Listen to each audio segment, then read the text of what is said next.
लेकिन अरविंद जी कुछ reality check भी मैंने किए हैं। मैं ये आपसे पूछना चाह रहा था, आपने पिछले चुनावों में, विधानसभा चुनावों में बहुत शानदार प्रदर्शन किया, करीब 24-25% आपको वोट मिला। लेकिन वो लोकसभा चुनाव तक आते आते पंजाब में आम आदमी पार्टी का परसेंटेज काफ़ी कम हो गया। ये क्यों हुआ था और इसको कैसे अब ठीक करने वाले हैं? मैं सहमत हूं आपसे सुमित जी। अगर हम हिस्टोरिकली देखें, हमने 2014 का पहले लोकसभा चुनाव लड़ा पंजाब में, फिर उसके बाद 2017 लड़ा, फिर 2000। हर चुनाव एक तो अलग होता है जी, हर चुनाव का नैरेटिव अलग होता है। अगर हम दिल्ली में ही देखें तो दिल्ली में लोकसभा चुनाव में हम तीसरे नंबर पे थे, लेकिन उसके बाद हमारी 62 सीट आ गई अगले एक साल के अंदर ही चुनाव हुआ।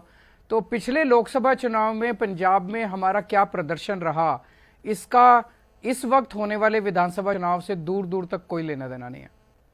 आपने पिछली बार से कुछ गलतियों से सीखा है? उदाहरण के लिए पिछली बार कोई चेहरा नहीं दिया था, इस बार आपने बाकायदा चेहरा दिया, और क्या क्या चीजें सीखी आपने?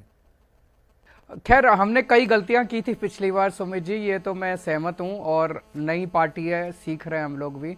लेकिन इस बार हर चीज कदम फूक फूक के रख रहे हैं हम लोग, और बड़े पार्टी भी 7-8 साल हो गए हैं, तो अब हमारे पार्टी में सिस्टम्स भी बन गए हैं, चुनाव लड़ने के ऑर्गेनाइजेशन भी बन गया है। तो इस बार हम ज़्यादा कॉन्फिडेंस के साथ और ज़्यादा स्टेप बाय स्टेप अच्छे से चुनाव लड़ रहे हैं।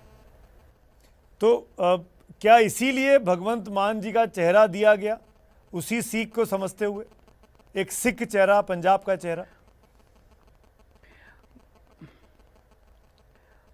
नहीं, इस बार पार्टी ने ये तो तय किया था कि हम चेहरा उतारेंगे, लेकिन हमने इसका निर्णय जनता पे छोड़ दिया।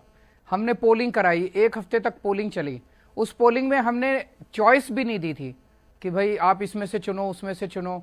तो जनता किसी को भी चुन सकती थी, जनता सुमित अवस्थी को भी चुन सकती थी, लेकिन जनता ने 93% रिस्पोंडेंट्स ने भगवंत मान जी का नाम सजेस्ट किया। हमने जनता के हिसाब से उनको चेहरा बनाया।